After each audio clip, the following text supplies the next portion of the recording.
ಬಳ್ಳಾರಿಯಲ್ಲಿ ಬಾಣಂತಿಯರ ಸರಣಿ ಸಾವಿನ ವಿಚಾರಕ್ಕೆ ಸಂಬಂಧಪಟ್ಟಂತೆ ಈಗ ಕೇಂದ್ರ ಸಚಿವ ಕುಮಾರಸ್ವಾಮಿ ಅವರು ಆಕ್ರೋಶವನ್ನ ಹೊರಹಾಕಿದ್ದಾರೆ. ಈ ರೀತಿಯ ಒಂದು ದೊಡ್ಡ ಅನಾಹುತ ಅಲ್ಲಿ ನಡೆದಿದೆ. ಸರ್ಕಾರದ ಪ್ರತಿನಿಧಿ ಆದಂತವರು ಯಾರು ಹೋದ್ರಿ ಅಲ್ಲಿ? ಕಾಂಗ್ರೆಸ್ ಸರ್ಕಾರಕ್ಕೆ ಪ್ರಶ್ನೆಯನ್ನ ಮಾಡ್ತಾ ಇದ್ದಾರೆ ಕುಮಾರಸ್ವಾಮಿ ಅವರು. ನಿಮ್ಮ ಸಚಿವರಿಗೆ ಮಾನ ಮರ್ಯಾದೆ ಇದೆಯಾ? ನಾಚಿಕೆ ಆಗಲ್ವಾ ನಿಮಗೆ? ಒಬ್ಬ ಪ್ರತಿನಿಧಿ ಅಲ್ಲಿ ಆಸ್ಪತ್ರೆಗೆ ಹೋದ್ರ, ಭೇಟಿ ಕೊಟ್ರ, ಏನಾಗಿದೆ ಅಂತ ರಿಪೋರ್ಟ್ ತಗೊಂಡ್ರ? ಸರ್ಕಾರದ ಯಾರಾದ್ರೂ ಪ್ರತಿನಿಧಿ ಅಲ್ಲಿ ಹೋಗ್ಬೇಕಾಗಿತ್ತು, ಆದ್ರೆ ಹೋಗಿಲ್ಲ. ನಿಮ್ಗೇನಾದ್ರೂ ಮಾನ ಮರ್ಯಾದೆ ನಾಚಿಕೆ ಚರ್ಮ ಇದೆಯಾ ಅನ್ನುವಂತ ಪ್ರಶ್ನೆಯನ್ನ ಕುಮಾರಸ್ವಾಮಿ ಅವರು ಮಾಡಿದ್ದಾರೆ. ಈ ಮೂಲಕ ಕಾಂಗ್ರೆಸ್ ಸರ್ಕಾರದ ವಿರುದ್ಧ ಕೇಂದ್ರ ಸಚಿವರು ಹರಿಹಾಯ್ದಿದ್ದಾರೆ.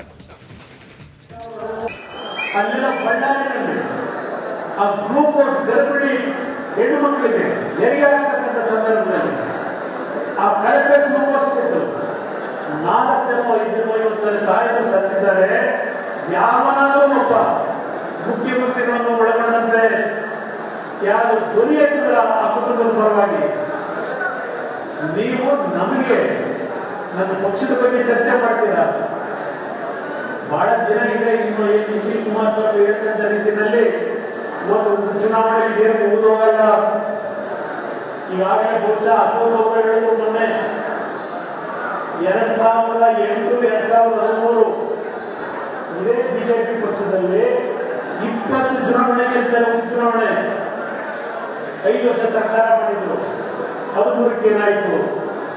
ಇದೇ ಸಿದ್ದರಾಮಯ್ಯ ಮುಖ್ಯಮಂತ್ರಿಗಳಾಗಿ 18ಕ್ಕೆ ನಮ್ಮ ಕರ್ಕೊಂಡು ಹೋಗಿದ್ರಲ್ಲ, 130 ಸ್ಥಾನ ಎಲ್ಲಿ ಬಂದಿದ್ದೀರಿ?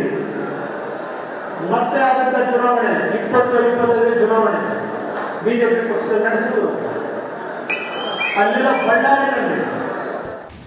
ಬಳ್ಳಾರಿಯಲ್ಲಿ ಬಾಣಂತಿಯರ ಸರಣಿ ಸಾವಿನ ವಿಚಾರಕ್ಕೆ ಸಂಬಂಧಪಟ್ಟಂತೆ ಈಗ ಕೇಂದ್ರ ಸಚಿವ ಕುಮಾರಸ್ವಾಮಿ ಅವರು ಆಕ್ರೋಶವನ್ನ ಹೊರಹಾಕಿದ್ದಾರೆ.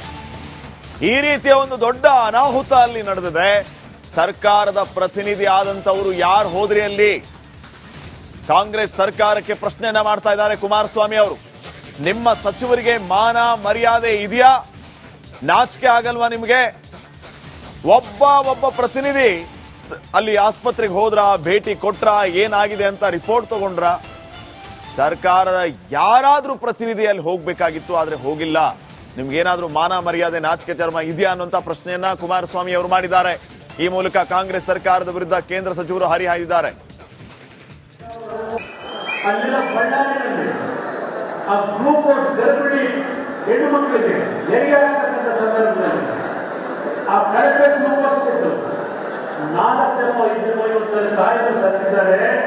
ಯಾವನಾದರೂ ಒಬ್ಬ ಮುಖ್ಯಮಂತ್ರಿಗಳನ್ನು ಒಳಗೊಂಡಂತೆ ಯಾರು ಧ್ವನಿ ಎತ್ತಿದ್ರ ಆ ಕುಟುಂಬದ ಪರವಾಗಿ ನೀವು ನಮಗೆ ನನ್ನ ಪಕ್ಷದ ಬಗ್ಗೆ ಚರ್ಚೆ ಮಾಡ್ತೀರಾ?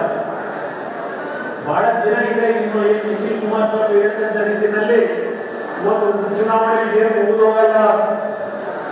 ಈಗಾಗಲೇ ಬಹುಶಃ ಅಶೋಕ್ ಹೇಳಿದ್ರು ಮೊನ್ನೆ 2008 2013 ಇದೇ ಬಿಜೆಪಿ ಪಕ್ಷದಲ್ಲಿ 20 ಚುನಾವಣೆ ಗೆದ್ದರೆ ಚುನಾವಣೆ 5 ವರ್ಷ ಸರ್ಕಾರ ಮಾಡಿದ್ರು. ಅದು ಮೂರಕ್ಕೆ ಏನಾಯಿತು? ಇದೇ ಸಿದ್ದರಾಮಯ್ಯ ಮುಖ್ಯಮಂತ್ರಿಗಳಾಗಿ 18ಕ್ಕೆ ನಮ್ಮ ಕರ್ಕೊಂಡು ಹೋಗಿದ್ರಲ್ಲ, 130 ಸ್ಥಾನ ಎಲ್ಲಿ ಬಂದಿದ್ದೀರಿ? ಮತ್ತೆ ಆದಂತ ಚುನಾವಣೆ 2020 ಚುನಾವಣೆ ಬಿಜೆಪಿ ಪಕ್ಷ ನಡೆಸಿದ್ರು. ಅಲ್ಲೆಲ್ಲ ಬಳ್ಳಾರಿಯಲ್ಲಿ ಬಾಣಂತಿಯರ ಸರಣಿ ಸಾವಿನ ವಿಚಾರಕ್ಕೆ ಸಂಬಂಧಪಟ್ಟಂತೆ ಈಗ ಕೇಂದ್ರ ಸಚಿವ ಕುಮಾರಸ್ವಾಮಿ ಅವರು ಆಕ್ರೋಶವನ್ನ ಹೊರಹಾಕಿದ್ದಾರೆ. ಈ ರೀತಿಯ ಒಂದು ದೊಡ್ಡ ಅನಾಹುತ ಅಲ್ಲಿ ನಡೆದಿದೆ. ಸರ್ಕಾರದ ಪ್ರತಿನಿಧಿ ಆದಂತವರು ಯಾರು ಹೋದ್ರಿ ಅಲ್ಲಿ? ಕಾಂಗ್ರೆಸ್ ಸರ್ಕಾರಕ್ಕೆ ಪ್ರಶ್ನೆಯನ್ನ ಮಾಡ್ತಾ ಇದ್ದಾರೆ ಕುಮಾರಸ್ವಾಮಿ ಅವರು. ನಿಮ್ಮ ಸಚಿವರಿಗೆ ಮಾನ ಮರ್ಯಾದೆ ಇದೆಯಾ? ನಾಚಿಕೆ ಆಗಲ್ವಾ ನಿಮಗೆ? ಒಬ್ಬ ಪ್ರತಿನಿಧಿ ಅಲ್ಲಿ ಆಸ್ಪತ್ರೆಗೆ ಹೋದ್ರ, ಭೇಟಿ ಕೊಟ್ರ, ಏನಾಗಿದೆ ಅಂತ ರಿಪೋರ್ಟ್ ತಗೊಂಡ್ರ? ಸರ್ಕಾರದ ಯಾರಾದ್ರೂ ಪ್ರತಿನಿಧಿ ಅಲ್ಲಿ ಹೋಗ್ಬೇಕಾಗಿತ್ತು, ಆದ್ರೆ ಹೋಗಿಲ್ಲ. ನಿಮ್ಗೇನಾದ್ರೂ ಮಾನ ಮರ್ಯಾದೆ ನಾಚಿಕೆ ಚರ್ಮ ಇದೆಯಾ ಅನ್ನುವಂತ ಪ್ರಶ್ನೆಯನ್ನ ಕುಮಾರಸ್ವಾಮಿ ಅವರು ಮಾಡಿದ್ದಾರೆ. ಈ ಮೂಲಕ ಕಾಂಗ್ರೆಸ್ ಸರ್ಕಾರದ ವಿರುದ್ಧ ಕೇಂದ್ರ ಸಚಿವರು ಹರಿಹಾಯ್ದಿದ್ದಾರೆ. ಆ ಗ್ಲೂಕೋಸ್ ಗರ್ಭಿಣಿ ಹೆಣ್ಣು ಮಕ್ಕಳಿಗೆ ಹೆರಿಯಾಗತಕ್ಕಂಥ ಸಂದರ್ಭದಲ್ಲಿ ಆ ಕಳಪೆ ಗ್ಲೂಕೋಸ್ ಕೊಟ್ಟು ಅನ್ನೋದರಲ್ಲಿ ಕಾಯ್ದು ಸತ್ತಿದ್ದಾರೆ. ಯಾವನಾದರೂ ಒಬ್ಬ ಮುಖ್ಯಮಂತ್ರಿಗಳನ್ನು ಒಳಗೊಂಡಂತೆ ಯಾರು ಧ್ವನಿ ಎತ್ತಿದ್ರ ಆ ಕುಟುಂಬದ ಪರವಾಗಿ ನೀವು ನಮಗೆ ನನ್ನ ಪಕ್ಷದ ಬಗ್ಗೆ ಚರ್ಚೆ ಮಾಡ್ತೀರಾ? ಬಹಳ ದಿನ ಇದೆ. ಇನ್ನು ಎಚ್ ಡಿ ಕುಮಾರಸ್ವಾಮಿ ಹೇಳಿದಂತ ರೀತಿಯಲ್ಲಿ ಇವತ್ತು ಚುನಾವಣೆಗೆ ಏನು ಮುಗಿದೋಗಲ್ಲ. ಈಗಾಗಲೇ ಬಹುಶಃ ಅಶೋಕ್ ಅವರು ಹೇಳಿದ್ರು ಮೊನ್ನೆ 2008 2013 ಇದೇ ಬಿಜೆಪಿ ಪಕ್ಷದಲ್ಲಿ 20 ಚುನಾವಣೆ ಗೆದ್ದರೆ ಉಪಚುನಾವಣೆ 5 ವರ್ಷ ಸರ್ಕಾರ ಮಾಡಿದ್ರು. ಅದು ಮೂರಕ್ಕೆ ಏನಾಯಿತು? ಇದೇ ಸಿದ್ದರಾಮಯ್ಯ ಮುಖ್ಯಮಂತ್ರಿಗಳಾಗಿ 18ಕ್ಕೆ ನಮಗೆ 8 ಜನ ಕರ್ಕೊಂಡು ಹೋಗಿದ್ರಲ್ಲ, 130 ಸ್ಥಾನದಲ್ಲಿ ಎಲ್ಲಿ ಬಂದಿದ್ರಿ. ಮತ್ತೆ ಆದಂತ ಚುನಾವಣೆ 2020 ಚುನಾವಣೆ ಬಿಜೆಪಿ ಪಕ್ಷದಲ್ಲಿ ನಡೆಸಿದ್ರು. ಅಲ್ಲೆಲ್ಲ ಬಳ್ಳಾರಿನಲ್ಲಿ